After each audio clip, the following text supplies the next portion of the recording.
मेरा नाम संदीप है। बचपन से ही मैं एक बहुत ही शर्मीले किस्म का लड़का था, लेकिन जवान होते होते मेरे अंदर हवस की आग जागने लगी थी। लड़कियों के जिस्म को गंदी नजर से देखता रहता था। मेरे अंदर आग लग जाती थी, मन करता था कि उसे लड़की को उठा लूं। न जाने क्यों मेरी जज्बात बेकाबू हो जाते थे। जो भी लड़की देखता उसके पीछे पीछे घूमता फिरता, और उसके जिस्म का जो भी हिस्सा खुला नजर आता था मेरी नजर वहीं अटक जाती थी। किसी काम में मन नहीं लगता, बिल्कुल नाकारा हो चुका था। एक दिन मेरे पापा बहुत बीमार हो गए, मुझे बुलाया और कहा, संदीप, तुम्हारी हरकतों से मैं बिल्कुल परेशान हो चुका हूँ। मैं जिंदा बचूं या ना बचूं, चाहता हूँ कि तुम मेरा काम को संभाल लो। उन्होंने मुझे अपना वीडियो कैमरा दे दिया और कहा, आज के बाद तुम शादियों में वीडियो बनाओगे और हमारी दुकान में बैठोगे। मेरे पापा की तबीयत कुछ ज्यादा ही खराब थी, जिस वजह से मजबूरन मुझे इस काम को हाथ लगाना पड़ा। जल्दी ही मुझे मूवी बनाने का पहला कॉन्ट्रैक्ट मिल गया था। मैं शादी में पहुंच गया। वहां पहुंचकर मुझे एहसास हुआ कि ये काम मेरे मतलब का है। मैं दुल्हन की तरह तरह की पोज में फोटो ले रहता था। शादी में खूबसूरत लड़कियां मंडरा रही थी और मैं उन सब की वीडियो बनाता रहता। घर पर जब आया तो न जाने क्यों अपने काम से बहुत खुश था। अब तो ये रोज का हो गया था। थोड़ा मेरा कॉन्फिडेंस बढ़ा तो मैं लड़कियों के दुपट्टे में हाथ लगा लेता, कभी किसी लड़की के रेशमी बाल में। पर मेरी हरकतें बढ़ती जा रही थी। मैं लड़कियों को रोमांटिक पोज देने को भी सिखाने लगा था। धीरे धीरे ऐसा हो गया कि पति से पहले ही मैं उन लड़कियों के शरीर को छू लेता था और फिर मेरे ख्याल में वही लड़कियां रहती थी। मेरे पापा अभी बीमार थे, लेकिन घर खर्च मैं चलाने लगा था। मेरे पापा ये देखकर खुश थे कि कम से कम मेरा किसी काम में मन तो लग गया। एक दिन शादी में गया हुआ था। वहां मुझे एक लड़की मिली। वह काफी परेशान नजर आ रही थी। ऐसा लग रहा था कि वह शादी नहीं करना चाहती। मैं उसकी वीडियो बनाने के बहाने उसे तरह तरह के पोज दिखा रहा था। उसके हाथों, गालों, उसके चेहरों को छू रहा था। न जाने क्यों लड़की का हुस्न मुझे अपनी ओर आकर्षित करने लगा था।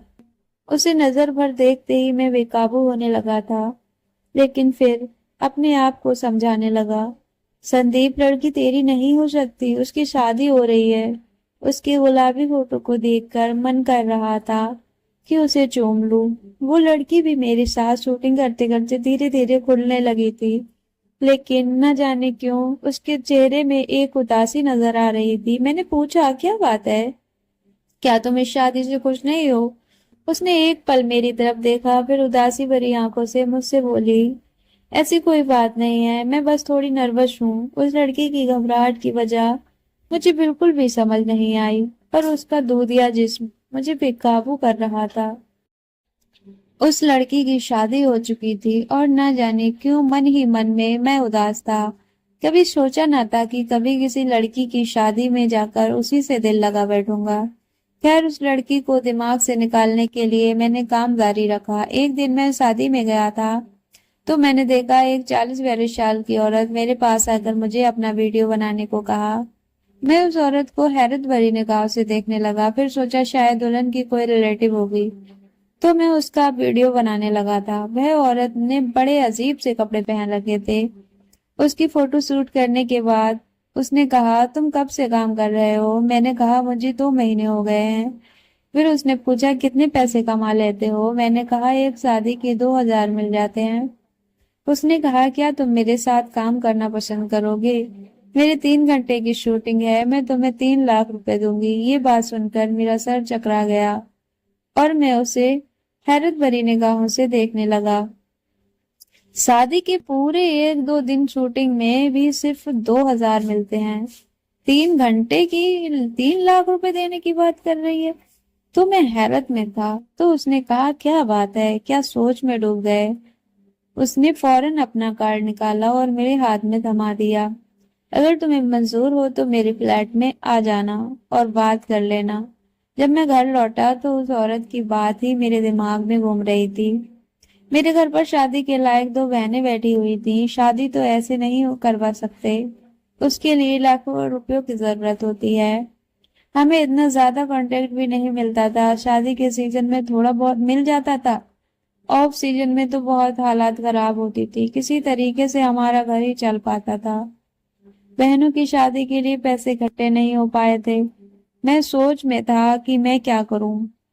मेरे पापा की तबीयत अभी काफी हद तक ठीक हो चुकी थी, लेकिन उन्होंने अब तक काम नहीं संभाला था। मैंने सोचा पहले उस औरत से जाकर बात करके देखता हूँ कि मामला क्या है।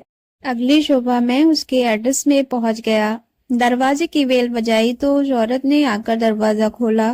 उससे नजरें मिलते ही मुझे एक हैरत का झटका लगा था। वो फोन पर किसी के साथ बात कर रही थी। मुझे देखकर मुस्कुराई और अंदर बुला लिया। कहा सोफे में बैठ जाओ। वो मेरे सामने घूम घूम कर किसी से फोन पर बातें कर रही थी और मैं सर से पांव तक उसे ताड़ रहा था। उसने एक बिल्कुल जालीदार मैक्सी पहन रखी थी और मेरी नजर किसी एक्सरे मशीन की तरह उसके खुले हुए अंगों को देख रही थी। मेरे अंदर हवस जागने लगी थी। वो किसी हुस्न की देवी की तरह मेरे सामने टहल रही थी। थोड़ी देर बाद उसने सामने टेबल पर पड़ी सिगरेट की पैकेट उठा ली और सिगरेट का गस लगाने लगी। उसको देखकर मुझे दिमाग में गंदे ख्याल आने लगे थे। मन ही मन सोच रहा था कहीं अपना खुद का कुछ ऐसा वैसा वीडियो तो नहीं बनवाएगी, क्योंकि लाखों रुपए देने की बात कर रही थी। बात खत्म करके वह मेरे सामने बैठ गई। कहा मेरे साथ अगर काम करना चाहते हो तो तुम्हें 6 महीने का कॉन्ट्रैक्ट साइन करना पड़ेगा। तुम इस 6 महीने के दौरान किसी और के लिए काम नहीं कर सकते। ये सुनकर मुझे अपने कानों पर यकीन नहीं हो रहा था। मैं तो यहाँ पर पार्ट टाइम काम के इरादे से आया था, क्योंकि ये कह रही थी कि 3 घंटे का काम है, अभी 6 महीने के कॉन्ट्रैक्ट की बात कर रही है। मैं अपना दिमाग दोहराने लगा, क्योंकि शादियों के कॉन्ट्रैक्ट भी 1-2 दिन के ही होते थे। मैं इतने लंबे टाइम के लिए किसी के साथ काम नहीं करना चाहता था। 6 महीने के दौरान तो और भी शादियों के कॉन्ट्रैक्ट आएंगे, और ये औरत मुझे कितने पैसे देगी 6 महीने तक? 3 लाख देगी तो इससे मेरा नुकसान हो जाएगा। वो मेरी तरफ मुस्कुराकर देखने लगी कि उसे समझ आ चुका था कि मैं इसके कॉन्ट्रैक्ट के लिए हाँ कर दूंगा, जबकि मैं इस कॉन्ट्रैक्ट को ना करने वाला था। वो कुछ ज्यादा ही कॉन्फिडेंट नजर आ रही थी। टेबल के नीचे से उसने चेकबुक निकाली, कहने लगी इस काम के एडवांस में तुम्हें दे देती हूँ। चेक बुक में अमाउंट भरकर उसने चेक मेरे सामने रख दिया। जब मैंने वह अमाउंट देखी तो मेरी हैरत का ठिकाना ना रहा। मैं गौर से देखने लगा, उसमें 20 लाख लिखे थे। और फिर मेरे सामने कॉन्ट्रैक्ट रख दिया और कहा इसे साइन कर लो। 20 लाख देखकर मैंने भी बिना सोचे समझे उस चेक पर साइन कर दिया। इन पैसों के लिए मैं कोई भी काम करने को तैयार था, चाहे अच्छा काम हो या बुरा काम हो। मैं कोई साधु पुरुष नहीं था। एक बार भी मेरे दिल में ये ख्याल नहीं आया कि ये कोई जाल या कोई दलदल तो नहीं जिसमें मैं फंस जाऊंगा। क्योंकि उसने पैसे एडवांस कहे थे, इसका मतलब और पैसे देने वाली है। यही वजह से मैं कॉन्ट्रैक्ट साइन करके उनके हाथों में थमा दिया और फिर अपने घर खुशी खुशी आ गया। आते ही मेरी माँ मेरे पास आई और कही बेटा तेरी बहन को देखने के लिए आज लड़के वाले आए थे। मैंने कहा फिर तुम अपनी परेशान नजर क्यों आ रही हो? उसने कहा लड़के ने तुम्हारी बहन को पसंद कर लिया है और वो बहुत अच्छे घर का है और अच्छा कमाता है। मैं समझ चुका था कि मेरी माँ परेशान क्यों है, क्योंकि हमारे पास दहेज के लिए पैसे नहीं है। मेरी माँ ने कहा मुझे लगा था 1 साल का वक्त मिल जाएगा तुम्हारी बहन के लिए दहेज इकट्ठा करने के लिए, पर वह लोग तो 3 महीने के अंदर शादी करवाना चाहते हैं। मैंने कहा माँ मुझे एक बड़ा कॉन्ट्रैक्ट मिल गया है, आप चाहें तो शादी के लिए हाँ कर दें, पैसे का इंतजाम मैं कर दूंगा। मैं खुशी खुशी अपने पापा के पास चला गया और कहा पापा बहन की शादी के लिए मुझे एक एक्स्ट्रा काम मिल गया है, इसीलिए आप दुकान पर बैठ जाइए और शादी वाला काम आप संभाल लो। मुझे कल से ही काम पर जाना है। उस औरत ने मुझे एक एड्रेस दिया था जहां मुझे कल जाना था। मैं इस बात से बिल्कुल बेखबर था कि मुझे क्या काम करना है। मेरे पापा दुकान में चले गए थे और मैं दोपहर करीब 2 बजे उस फ्लैट पर पहुंच गया। वह औरत शायद मेरा ही इंतजार कर रही थी। कहने लगी संदीप तुम बिल्कुल सही समय पर पहुंचे हो, सब रेडी है, अब आ जाओ। अंदर मुझे एक कमरे के अंदर लेकर आई। जैसे ही मैंने उस कमरे के अंदर कदम रखा था, मेरे पैरों के तले जमीन निकल गई। मैं तुरंत घबराकर कमरे से बाहर निकल आया। वह औरत भी पीछे पीछे आ गई और कहने लगी, तुम यूं बाहर क्यों चले आए? मैंने कहा, मैं अंदर नहीं रह सकता था। ये मुझे आप कहाँ लेकर आई गई हैं? ये काम कर पाना मेरे लिए नामुमकिन है। उसने कहा, अगर तुमने ये काम नहीं किया तो कॉन्ट्रैक्ट के हिसाब से तुम्हें इसके डबल पैसे देना होंगे। तुम्हें हर हाल में 6 महीने तक मेरा काम करना पड़ेगा। ये सुनकर मानो मेरे सर पर आसमान टूट पड़ा।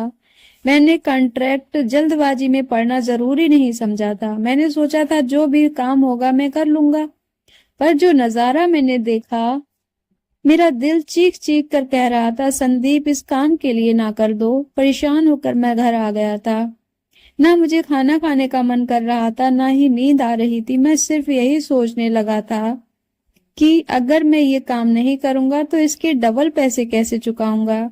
मैं किस नर्क में पैर रखने जा रहा हूँ। मैं लड़कियों को हाथ तो लगाता था, लेकिन कभी ऐसा काम करना पड़ेगा मैंने सपने में भी नहीं सोचा था। 6 महीने के लिए तो मैं बुरा फंस चुका था। अगले दिन फिर से 2 बजे मैं वहां पहुंच गया। औरत मुझे देखकर पूछी, तो तुमने क्या फैसला किया? काम करोगे आज या 2 गुना पैसा चुका दोगे? मेरे पास कोई रास्ता नहीं था। मैंने कहा, मैं आपका काम करने के लिए तैयार हूँ। वो औरत मुझे कमरे के अंदर लेकर चली गई थी। 1 घंटे तक वहां फोटो शूट करने के बाद मेरे दिल की धड़कनें बहुत तेज हो गई थी। मैं पसीना पसीना हो गया था। ये मैं किस मुसीबत में पड़ गया था। मेरे पैर बुरी तरीके से कांप रहे थे। मुझे उस लड़की का चेहरा याद आने लगा था जो अपनी शादी में परेशान थी और फिर भी ना चाहते हुए भी उसे शादी करनी पड़ रही थी। जैसे ना चाहते हुए अब मेरे पास बचने का कोई उपाय नहीं था। आज पहली बार मेरी आंखों में आंसू आ गए थे। मुझे लगता था कि मेरे अंदर एक हवस छुपा हुआ है। उस फ्लैट के अंदर मेरा दिल डल चुका था। अगले दिन जब मैं काम पर गया तो एक कम उम्र की लड़की रोती हुई नजर आई। मेरा दिल बहुत नरम हो गया था। मैं अंदर जाकर हर एंगल में कैमरा सेट कर दिया, पर अंदर ही अंदर ना जाने क्यों मेरे दिल के सैकड़ों टुकड़े हो गए थे। मैंने अपनी आंखें बंद की और शादी वाली वह लड़की जिसका नाम नीलम था, उसी के ख्यालों में खो गया। उसके बाद आज भी मेरा वही हाल हुआ जो पहले हुआ था, पर धीरे धीरे ये काम में मुझे मजा आने लगा था, क्योंकि मेरे अंदर की आत्मा मर चुकी थी। मैंने इतनी तकलीफ झेली थी कि मैं इंसान से हैवान बनने लगा था। मेरे अंदर कुछ मर चुका था। मेरी माँ एक दिन खुशी खुशी कहा, बेटा तेरी बहन का रिश्ता तय हो गया है। 3 महीने के अंदर मेरी बहन की शादी थी, लेकिन मेरे मन में जरा भी खुशी नहीं थी। मेरी माँ अब मुझसे पूछने लगी, क्या बात है बेटा, तू दिन भर दिन इतना सूखता क्यों जा रहा है? मैं क्या कहता कि मैं अपनी भूल की सजा भुगत रहा हूँ। आखिर वो दिन भी आ गया था, मेरी बहन की शादी का दिन। शादी में लड़की वालों की तरफ से कई औरतें आई हुई थी, शादी में डांस कर रही थी। अचानक मेरी नजर एक औरत पर पड़ी तो मेरी सांस अटक गई। मैंने उस औरत को पहचान लिया था। मेरी माँ ने बताया कि वह मेरी बहन की चाची सास है। जब मैं उसके पास गया तो उसकी भी जान सूखने लगी थी, उधर मेरी भी जान सूखने लगी थी। मैं किसी तरीके से उसे नमस्ते किया। माँ ने कहा, बेटा ये तेरी होने वाली सास है। मैं अपनी माँ की तरफ देखने लगा। मुझे समझ में कुछ भी नहीं आ रहा था। मेरी माँ कह रही थी कि बहन के ससुराल वालों की तरफ से एक लड़की से मेरा रिश्ता तय कर दिया है। वो लड़की दूध सी खूबसूरत थी। मेरी माँ ने उस लड़की को मेरे सामने बुलाया और उसे देखकर मुझे हैरत का झटका लगा। वो लड़की कोई और नहीं बल्कि नीलम थी, जिसकी शादी में मैंने वीडियो बनाई थी, जिसे पाने की हसरत मेरे मन में इस कदर छा गई थी कि महीनों से उसके बारे में सोचता रहा। पर मैं यही सोच रहा था कि इसकी शादी तो हो चुकी है, फिर ये लड़की दोबारा शादी कैसे कर सकती है। मेरी माँ ने कहा कि तुम दोनों आपस में बात कर लो। मेरी माँ चली गई और उसकी माँ एक गंदी मुस्कुराहट देकर मेरी तरफ देखने लगी थी। मेरी जान निकली जा रही थी। जब वह चली गई तो मैंने कहा, नीलम तुम्हारी तो शादी हो चुकी है, क्या हुआ? ये बात सुनकर वो घबरा सी गई। कुछ भी नहीं कह रही थी, बस सर झुकाए चुपचाप खड़ी थी। मैं कुछ समझ नहीं पा रहा था कि आखिर हुआ क्या। मैंने कहा, नीलम घबराओ मत, जो भी हुआ है मुझे बताओ। उसने कहा, मेरे पति ने मुझे तलाक देकर घर से निकाल दिया। ये बात सुनकर मुझे बहुत दुख पहुंचा था, क्योंकि लड़की बहुत ही खूबसूरत थी और काफी सुशील भी थी। मैं सोचने लगा, काश मैंने नीलम से शादी कर ली होती, पर अब वह मुझे मिलने जा रही थी। मेरी परेशानी नीलम नहीं बल्कि नीलम की माँ थी। नीलम मुझसे बात करने का कतरा रही थी। अचानक उसने अजीब सा सवाल पूछा। कहा, संदीप, तुम भी मुझे तलाक तो नहीं दे दोगे ना? अगर ऐसा है तो मुझे शादी के लिए इनकार कर दो। मैं तुम पर बोझ नहीं बनना चाहती। मुझे सच्चाई तक पहुंचना था कि आखिर नीलम का तलाक क्यों हुआ था। मैं नीलम से नजदीकियां बढ़ाने लगा था, उसे अपने दिल की बात पूछने लगा था। एक दिन फोन पर मैंने कहा, नीलम, तुम मुझे बहुत पसंद हो और मैं तुमसे हर हाल में शादी करूंगा। बस मैं सच्चाई जानना चाहता हूँ, आखिर तुम जैसी खूबसूरत औरत को किसी ने क्यों तलाक दे दिया? पर वह मेरे साथ बिल्कुल भी नहीं खुल रही थी। अचानक मेरे मुंह से निकल गया कि कहीं तुम्हारी माँ की वजह से तो नहीं। ये सुनते ही वे बहुत घबरा गई और फोन काट दिया। मैंने दोबारा से फोन किया पर उसने फोन नहीं उठाया। इसी तरह से मेरे 6 महीने का कॉन्ट्रैक्ट भी पूरा होने वाला था। आज मेरे आखिरी दिन था। मैंने सोच लिया था कि मैं अब ये काम नहीं करूंगा और अगली बार से कोई भी कॉन्ट्रैक्ट साइन करने से पहले मैं अच्छे से पढ़ूंगा। आज जब मैं अंदर आया तो कमरे के अंदर 3 औरतें शामिल थीं। अंदर पहले से ही मौजूद थीं। मैंने कैमरा सेट किया और वह औरतें गंदे गंदे पोज देने लगी थी। मैं उनकी वीडियो बनाने लगा था। मेरे हाथ कांप रहे थे, क्योंकि इसके बाद जो होने वाला था वो मुझे बर्दाश्त करना था। एक आखिरी बार के लिए धीरे धीरे औरत अपने कपड़े उतारने लगी और मेरे सामने पोस्ट देने लगी थी। सब कुछ हो जाने के बाद उसने कहा कि कैमरा बंद कर दो। मैंने अपनी सारी रिकॉर्डिंग बंद कर दी। फिर वह तीनों औरतें बड़ी हसरत भरी निगाह से मेरी तरफ देखने लगी थीं और मेरे साथ गंदी हरकतें करने लगी थीं। एक मोटी सी औरत कही, मुझे खुश कर दो। उन लोगों ने ताकत की गोली मुझे खिला दी और उसके बाद मुझे उनके साथ वह करना पड़ा जिसे करते करते मेरी आत्मा मर चुकी थी। हर रोज अमीर और प्यासी औरतें फ्लैट में आ जाती, मुझसे गंदी गंदी फोटो और वीडियो निकलवाती और जब सब हो जाता उसके बाद मेरे साथ मेरे जिस्म को नोचती और मुझे उन औरतों को तब तक खुश करना पड़ता जब तक उनकी आत्मा तृप्त नहीं हो जाती। ऐसे ही एक दिन मेरा सामना नीलम की माँ से हुआ था। नीलम की माँ ने भी अपनी प्यास मिटाने के लिए मेरा इस्तेमाल किया था। मैंने इस बारे में नीलम से बात करनी चाही तो उसने मुझसे बात करना ही छोड़ दिया था। मैं समझ चुका था शायद यही वजह रही होगी कि नीलम के पति ने उसे तलाक दे दिया था।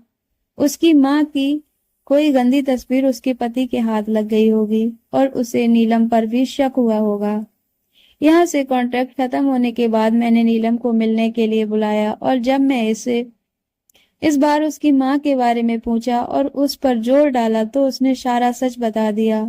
वो बहुत रो रही थी और कहा, मैंने कभी सपने में भी नहीं सोचा था कि मेरी माँ ये सब काम करेगी। मेरी माँ मेरे पापा के गुजर जाने के बाद से ये सब काम करती है। पर तुम्हें कैसे पता चला? मैं क्या कहता कि मैं क्या काम करता हूँ और मेरे साथ इन 6 महीनों में क्या क्या हो चुका है। मैंने नीलम को उसका कोई जवाब नहीं दिया, बस इतना कहा कि मैं तुमसे शादी के लिए तैयार हूँ। जब शादी के लिए हम नीलम के घर पर गए तो उसकी माँ ने मुझे अकेले में बुलाया। कहा, अपनी बेटी का हाथ तुम्हारे हाथ में देने को तैयार हूँ, पर मेरी एक शर्त है। मैं उसकी तरफ देखने लगा और सोचा शायद वह अपनी सच्चाई दुनिया से छिपाने को कहेगी, पर उसने जो बात कही वह सुनते ही मेरा कलेजा हाथ में आ गया था। कहा, तुम्हें मेरी बेटी के साथ साथ मुझे भी कुछ करना पड़ेगा। मेरी आंखों में आंसू आ गए थे। मैंने कहा, ये क्या कह रही हैं? वह मोबाइल से वीडियो निकालकर मुझे दिखाने लगी, जहां मैं उसके साथ मेरा चेहरा डर के से मारे बिल्कुल लाल हो चुका था। मेरे पास अब कोई और रास्ता नहीं बचा था। वह मुझे बदनाम कर देती। वो औरत बहुत चालाक थी और मैं उसकी जाल में फंस गया था। नीलम को पाने के चक्कर में मुझे उसकी माँ की बात माननी पड़ी थी। शादी के 3 साल तक उसकी माँ को खुश करना पड़ा, लेकिन पाप का घड़ा एक न एक दिन भर ही जाता है। उसकी माँ को एक ऐसी बीमारी लग गई जो कभी ठीक नहीं होने वाली थी। 6 महीने के बाद वह गुजर गई और उनकी मौत के साथ साथ वह राज भी हमेशा के लिए दफन हो गया था, जिस राज को छुपाने के लिए मैं उसके जाल में फंस गया था। नीलम को मेरे बारे में मैंने कभी कोई सच्चाई नहीं बताई थी, क्योंकि मेरे साथ जो कुछ भी हुआ था वो गलत था, जिसे मैंने सीने में दफन करना ही सही समझा। मैं हमेशा से सही करना चाहता था, पर हालात के मारे मुझे ये सब करना पड़ा। तो दोस्तों, कहानी कैसी लगी कमेंट कर जरूर बताइए, अपने दोस्तों में शेयर कीजिएगा, वीडियो को लाइक कीजिएगा। अभी चैनल को सब्सक्राइब नहीं किया है तो चैनल को सब्सक्राइब कर लीजिएगा।